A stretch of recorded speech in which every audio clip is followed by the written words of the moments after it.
One day we were sitting and having this discussion about a lot of our colleagues and friends who are of a certain age, and the fact that they were retiring and all of the wonderful things they had gone on to do and all of the new challenges they had taken up. And we were kind of amazing each other with the stories we were telling and thinking, there are 3 million nurses in the United States now, and within the next 5 to 10 years, about 1 million of us will be retiring. So that's a huge number of men and women who've had long, successful careers, lived with all of the changes that have happened in healthcare, the technology, the emphasis on new medications, new treatments, and we just thought it's really amazing that these women and men have gone on to do all of this wonderful work and also to reward themselves and have the opportunity to go on to new ventures and pursue things they've really never had time to do before. So Joanne said, let's write a book. And I said, I don't know if anyone would be interested in it. But we floated the idea to Sigma Theta Tau International, our National Honor Society, and they loved the idea. They said, their director, Pat Thompson, was thinking of retiring. And as a matter of fact, she was going to announce it in October at the National Sigma meeting. So they said it would really be a nice gesture to her if we could release the book by October. So that was a really short time frame.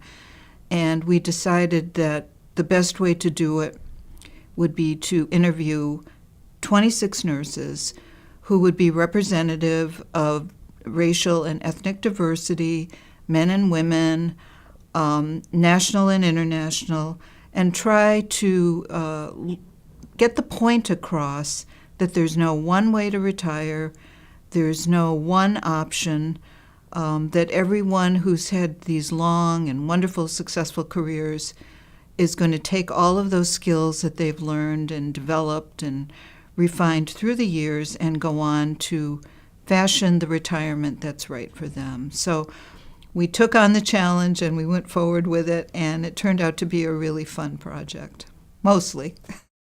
We kind of grouped them together, although the groupings aren't always perfect, but it seemed that our 26 nurses fell into roughly those 4 categories. So in the professional and altruism category, we often found nurses who said, I used to work 60 hours a week, and or I used to teach full-time, or I used to be the CEO of a huge hospital, and I've cut back.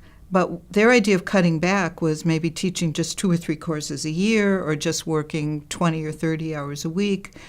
But they kind of did the same thing in their retirement that they did during their professional career, but maybe at a slower pace or a lesser pace.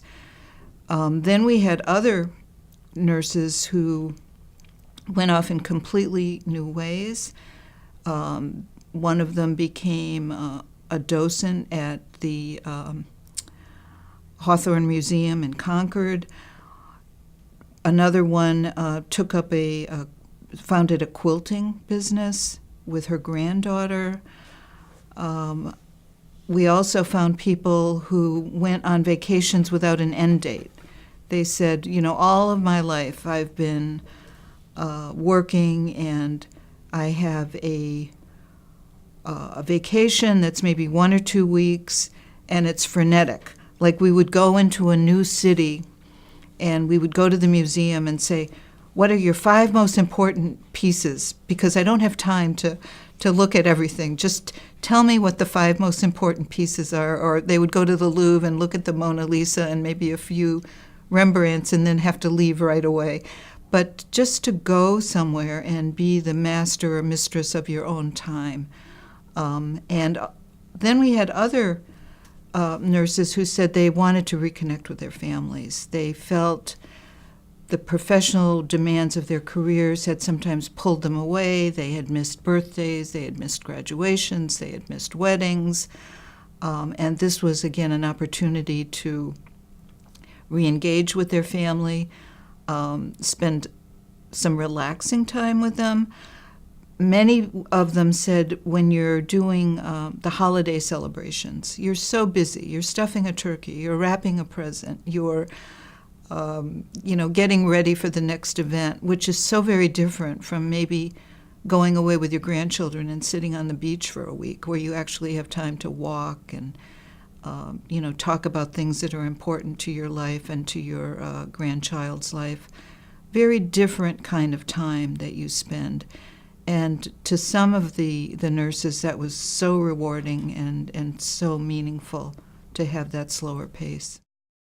Well, I have to say that my co-author, Joanne Evans, is the poster child for that chapter, where she noticed, she was living in Maryland and in a very nice townhouse in a very nice neighborhood. She noticed she was hardly spending any time at home. And she had family in California, family in Indiana. She was involved with Habitat for Humanity. She was involved with her post-retirement efforts are focused on plant-based nutrition and the importance that plant-based nutrition can have for your overall health. And she said she was home like maybe out of a whole complete year, maybe a month or a month and a half. So she decided to sell her home. She bought a recreational vehicle, an RV, and she took off on a journey. She calls herself the Wandering Turtle, and she writes a blog. And once a month we get an update on where she is and what she's doing. And she's just reinvented herself, still doing the things that are meaningful to her, but taking a lot more time not only looking outward but looking inward and thinking about her career and her plans for the future and her family. Most people spend more time planning their annual vacation than they do planning their retirement. And when you think about the fact that at the age of 65, the average American has 20 to 25 more years to live, that's really a long time to spend without a plan. And when you talk about retirement planning, most people think financial, which is, of course, important, because if you don't have the finance to be able to live the lifestyle that you've planned for, of course, that would be devastating. So financial planning is certainly important, but also the other valuable resource besides money is time. How are you going to spend your time? What are the things that are meaningful to you? Nurses who've spent their whole lives caring for others, educating others, setting up systems of care that really work and can help other nurses take care of patients at the bedside.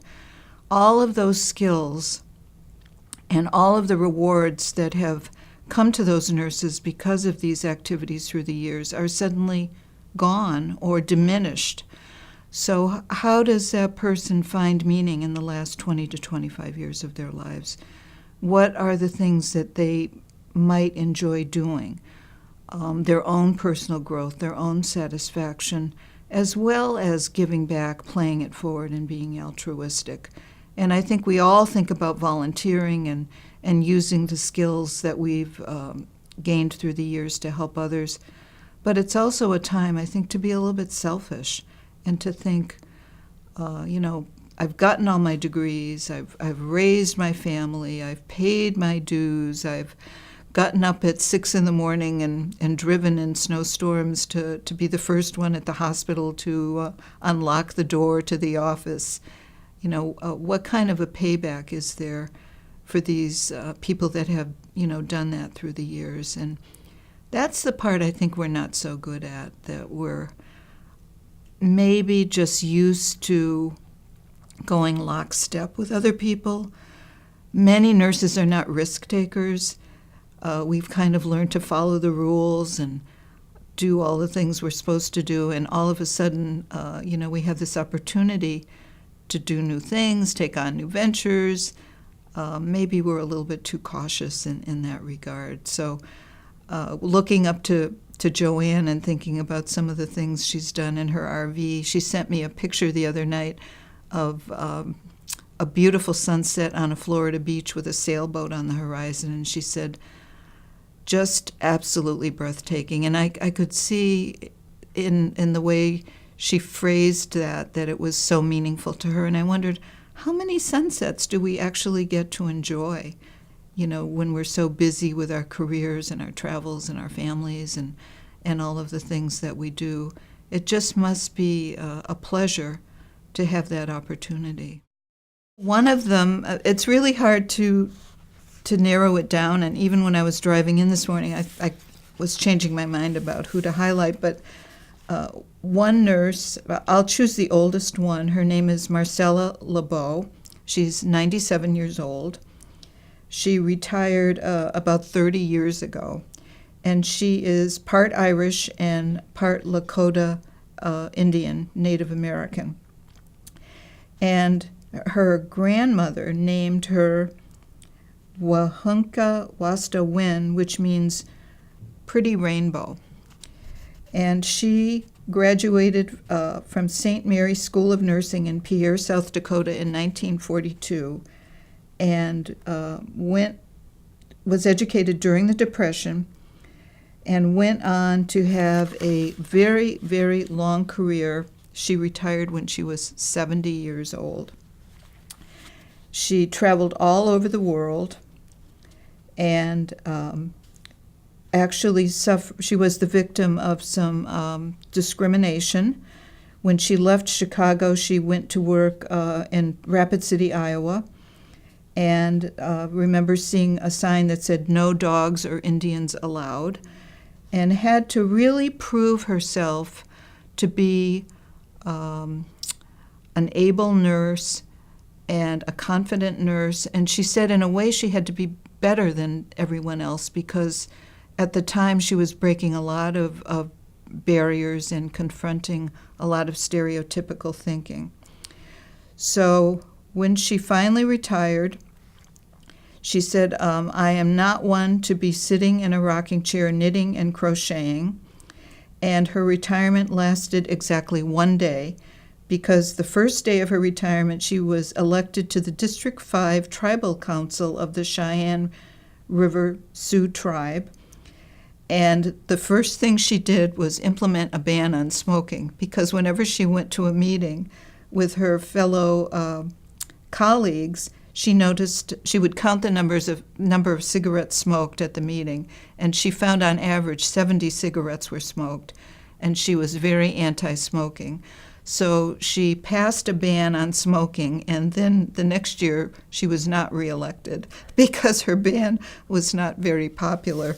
But it was a blessing for her because she was able to go on to do other things. And one of the things that she does every year to celebrate her birthday is to climb Bear Butte Mountain. And she's done that for about the last 70 years.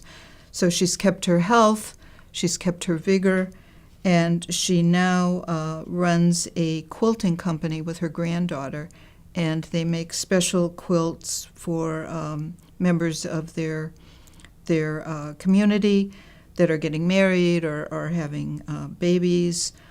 And she is still very active, happy, and healthy. So she, I think, is a role model for a lot of us who might think, well, at the age of 97 or 98, I am never going to be climbing a mountain, and I am never going to be taking controversial stands, and I'm never going to be able to have that kind of health and vigor. But she's certainly been a role model in that regard. Another nurse I'd like to highlight is Shirley Davidson. She graduated from the University of Iowa in 1966. She's now living in Tennessee, and her first position that she took after graduation was working in a migrant health Mexican migrant health camp. And at the time,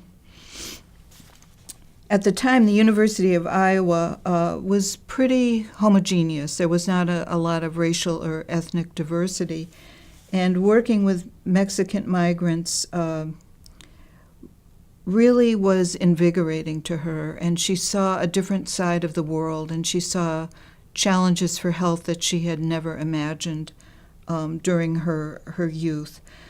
So this really turned her on to travel and, thinking about world health. She took a job shortly thereafter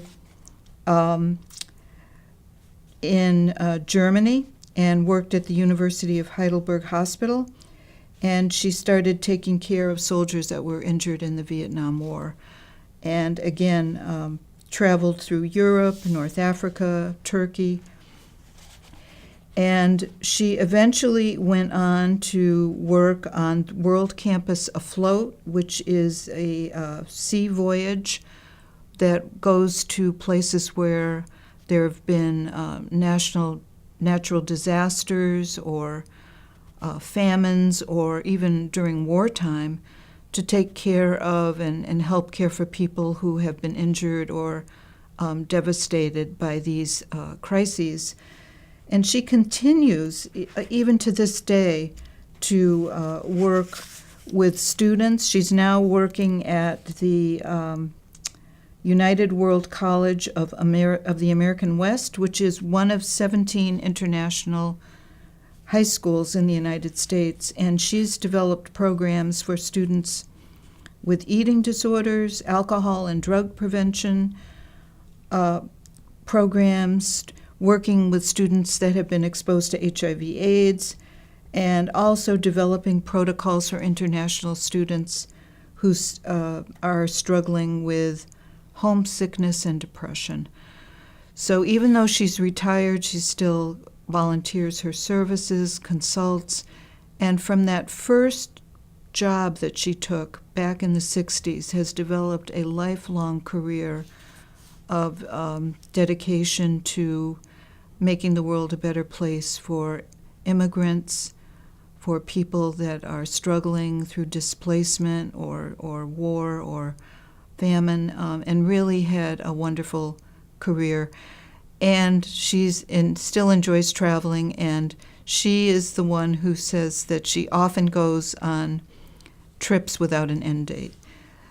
So just taking off, going somewhere, enjoying the country, and instead of rushing in and rushing out as a tourist, really getting to know the people of the country and seeing it from their perspective. And she feels this is very enriching and rewarding to her. I think the message that we should all take away about transitioning into retirement is plan, plan, plan. It's really hard to sell retirement planning to very young people because when you're in your 20s and 30s, you're establishing yourself, you're paying off your student loans, you're trying to figure out what you're going to do with the rest of your life. But even at that point, if you can start thinking about the fact that at some point, if you're lucky enough and if you go in the right direction, you will be older and you will have had a successful career and you will be able to have some time for yourself. That last 20 to 25 years of your life, which are somehow invoked at the magical age of 65. And again, there's no magic to that age. Some people want to retire earlier. Some people, like myself, who's certainly old enough to retire, still enjoying my work and still finding challenge in teaching students here at Boston College. So I'm not ready yet. But starting to think that someday you might have the opportunity to retire and do the things you want to do. So, of course, finance, saving, but also taking stock of yourself and doing an inventory and thinking about what are the things that I really enjoy, and if I have an afternoon off, how do I like to fill the time, and what brings me joy, what brings me satisfaction, what do I look forward to. Really, I think being mindful about the precious time that we all have in life and the best way to utilize it. And perhaps thinking about the degree of challenge you want to take on. Do I want to start a new business? Do I want to do informed travel? Do I want to reconnect with old friends? Do I want to make new friends? I mean, these are the things that pop into people's minds. And in the book, we actually give advice on what to do in the first day of retirement. And one of the things that we recommend is set the alarm clock to 5 or 5:30 a.m., wake up, turn off the alarm, and then just roll over and go back to sleep. Listen to the traffic report. Hear where the traffic jams are, and then be glad you're not in them. Have an extra cup of coffee. Call an old friend. Declutter your closet. Maybe some of the things you've been thinking about doing, for years but haven't had the time or energy to do, those would be the things to do. And also think about gradual changes. If you have an 80-hour-a-week job and you stop cold turkey and then the next day you have absolutely nothing to do, that could be a little bit of a shock to your psyche. So a lot of people think about maybe just slowing down a little bit. One of the women in our book went from being the CEO of her hospital to taking a lesser position. She said she demoted herself, and she started to mentor the person who was going to come along after her, so that she could gradually start leaving work at 5 o'clock instead of 7:30 p.m., and she could start enjoying her weekends rather than being on call, and just kind of slowing down a little bit. So that's also a good plan, is to think about doing things a little more slowly or a little less intently. Maybe that's the time to start thinking about a yoga class or taking a trip with a friend you haven't seen in a while. But do some planning to ease the transition, and then start taking inventory and see how it's all playing out and how you're feeling. But I don't think it's just nurses that go on to have meaningful and challenging retirements. I think probably physicians do it as well. Social workers, people that have been in the business of working with others, caring for others, being empathetic with others. These are the people who I think will go on and develop these new activities and roles, which will continue to find meaning for them and to give them a satisfactory and enjoyable retirement. And of course, in our book, we did have some women and also men who had challenges. One of our nurses had a battle with cancer. Another one took on the care of a grandchild who, for one reason or another, her daughter could not care for that child, and she suddenly had to. She calls herself the grandmommy, and she found herself caring for an infant, which just kind of happened out of the blue. So things happen which can always mess up your plans or present new challenges. But again, that's what life is. And I think when you're a nurse and when you're a woman, or if you're a man who's had a successful career, you take on these challenges. You go forward and you do the best you can and continue to really find meaning in many different ways. So it's a journey. It's fun. It's life. And it's an opportunity to keep growing and evolving and make the most of every single day that we have, because especially as nurses, we know life is short. We know that things can happen. Anyone can have a significant health challenge at any time, or another challenge to deal with. So it's really a wonderful opportunity to look inward and make the most out of the last 20 to 25 years of our lives. So I've enjoyed the book, and I've enjoyed the opportunity to tell the stories. It's really an awesome responsibility when you tell someone else's story, and you realize how many really wonderful, smart, empathetic people there are in the world who not only have had wonderful careers but go on to improve the world for everyone else. So very grateful for this opportunity, and I hope people who read the book enjoy it as much as we have.